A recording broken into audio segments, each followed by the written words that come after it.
ಪುಟ್ಟ ಪುಟ್ಟ ಹೆಜ್ಜೆ ಇಡುತ್ತಾ ಕಡಲತ್ತ ಸಾಗುತ್ತಿರುವ ಆಮೆ ಮರಿಗಳು, ಅವುಗಳು ಸಮುದ್ರ ಸೇರುವುದನ್ನು ಕಾತುರದಿಂದ ವೀಕ್ಷಿಸುತ್ತಿರುವ ವಿದ್ಯಾರ್ಥಿಗಳು. ಈ ಸುಂದರ ದೃಶ್ಯ ಕಂಡು ಬಂದಿದ್ದು ಕುಮಟಾ ತಾಲೂಕಿನ ದಾರೇಶ್ವರ ಕಡಲ ತೀರದಲ್ಲಿ. ಕಡಲಾಮೆ ಹಬ್ಬದ ಸ್ಪೆಷಲ್ ರಿಪೋರ್ಟ್ ಇಲ್ಲಿದೆ ನೋಡಿ. ಹೌದು, ಇತ್ತೀಚಿನ ವರ್ಷಗಳಲ್ಲಿ ಅಳಿವಿನ ಅಂಚಿನಲ್ಲಿರುವ ಆಮೆಗಳ ಸಂತತಿಯ ರಕ್ಷಣೆಯ ಪಣ ತೊಟ್ಟಿರುವ ಅರಣ್ಯ ಇಲಾಖೆಯು ಆಮೆಗಳು ಮೊಟ್ಟೆಗಳಿಡುವ ಜಾಗವನ್ನು ಗುರುತಿಸಿ ಅವುಗಳನ್ನು ಸಂರಕ್ಷಿಸಲಾಗುತ್ತಿದೆ. ಮೊಟ್ಟೆ ಒಡೆದು ಹೊರಬರುವ ಮರಿಗಳನ್ನು ಸುರಕ್ಷಿತವಾಗಿ ಸಮುದ್ರಕ್ಕೆ ಸೇರಿಸುವ ಕಾಯಕವನ್ನು ಅರಣ್ಯ ಇಲಾಖೆ ಕೆಲ ವರ್ಷಗಳಿಂದ ಮಾಡುತ್ತಾ ಬಂದಿದೆ.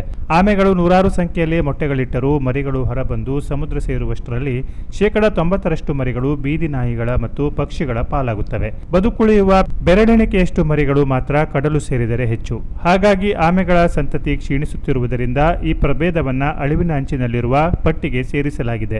ಹಾಗಾಗಿ ಈ ಆಮೆಗಳ ಸಂತತಿಯನ್ನ ಸಂರಕ್ಷಿಸುವ ಸದುದ್ದೇಶದಿಂದ ಅರಣ್ಯ ಇಲಾಖೆ ಆಮೆಗಳ ಮೊಟ್ಟೆಗಳನ್ನು ಸಂರಕ್ಷಿಸಿ ಮರಿಗಳನ್ನು ಸಮುದ್ರಕ್ಕೆ ಸೇರಿಸುವ ಕಾಯಕ ಮಾಡುತ್ತಾ ಬಂದಿದೆ. ಅದರ ಭಾಗವಾಗಿ ಹೊನ್ನಾವರ ಅರಣ್ಯ ವಿಭಾಗದಿಂದ ಕುಮಟಾ ತಾಲೂಕಿನ ದಾರೇಶ್ವರ ಕಡಲ ತೀರದಲ್ಲಿ ಕಡಲಾಮೆ ಹಬ್ಬ 2025ರ ಕಾರ್ಯಕ್ರಮವನ್ನು ಹಮ್ಮಿಕೊಳ್ಳಲಾಯಿತು. ಸುಮಾರು 92 ಆಮೆ ಮರಿಗಳನ್ನು ಸಮುದ್ರಕ್ಕೆ ಸುರಕ್ಷಿತವಾಗಿ ಬಿಡಲಾಯಿತು. ಈ ಕಾರ್ಯಕ್ರಮವನ್ನು ಶಾಸಕ ದಿನಕರ್ ಶೆಟ್ಟಿ ಅವರು ಉದ್ಘಾಟಿಸಿದರು.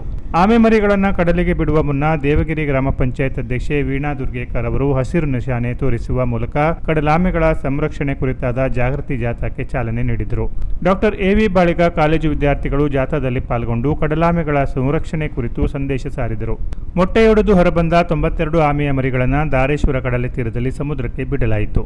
ಈ ಕಾರ್ಯಕ್ರಮದ ಬಗ್ಗೆ ಮಾತನಾಡಿದ ಕೆನರಾ ವೃತ್ತ ಅರಣ್ಯ ಸಂರಕ್ಷಣಾಧಿಕಾರಿ ವಸಂತರೆಡ್ಡಿ ಕೆವಿ ಅವರು, ಕರಾವಳಿಯಲ್ಲಿ ಅರಣ್ಯ ಇಲಾಖೆಯ ಆಮೆಗಳ ಸಂರಕ್ಷಣೆ ಮಾಡುವ ಮೂಲಕ ಜನರಲ್ಲಿ ಜಾಗೃತಿ ಮೂಡಿಸಲಾಗುತ್ತಿದೆ. ನಿರಂತರವಾಗಿ ಆಮೆ ಮೊಟ್ಟೆಗಳ ಸಂರಕ್ಷಣೆ ಮಾಡಲಾಗುತ್ತಿದೆ.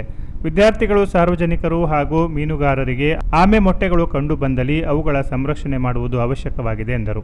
ಈ ಸಂದರ್ಭದಲ್ಲಿ ವನ್ಯಜೀವಿ ಸಂರಕ್ಷಕರಾದ ಉರಗ ತಜ್ಞರಾದ ನಾಗರಾಜ್ ಶೇಟ್ ಕರ್ಕಿ, ಪವನ್ ನಾಯ್ಕ್, ಅಶೋಕ್ ನಾಯ್ಕ್, ಮಹೇಶ್ ನಾಯ್ಕ್ ಅಂಕೋಲಾ, ಪಾಂಡುರಂಗ್ ಮಾಂಜುರೇಕರ್, ಅಕ್ಬರ್ ಅಂಕೋಲಾ ಅವರನ್ನು ಸನ್ಮಾನಿಸಲಾಯಿತು.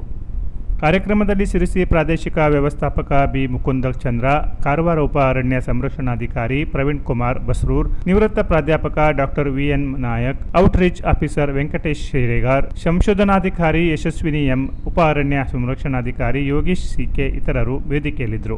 ವಲಯ ಅರಣ್ಯಾಧಿಕಾರಿಗಳಾದ ಪ್ರವೀಣ್ ನಾಯಕ್, ರಾಜು ನಾಯಕ್, ಪ್ರೀತಿ ನಾಯಕ್ ಕಾರ್ಯಕ್ರಮ ಚುಕಟ್ಟಾಗಿ ಸಂಘಟಿಸಿದರು. ಸಹಾಯಕ ಅರಣ್ಯ ಸಂರಕ್ಷಣಾಧಿಕಾರಿ ಕೃಷ್ಣ ಅಣ್ಣಯ್ಯ ಗೌಡ ಸ್ವಾಗತಿಸಿದರು.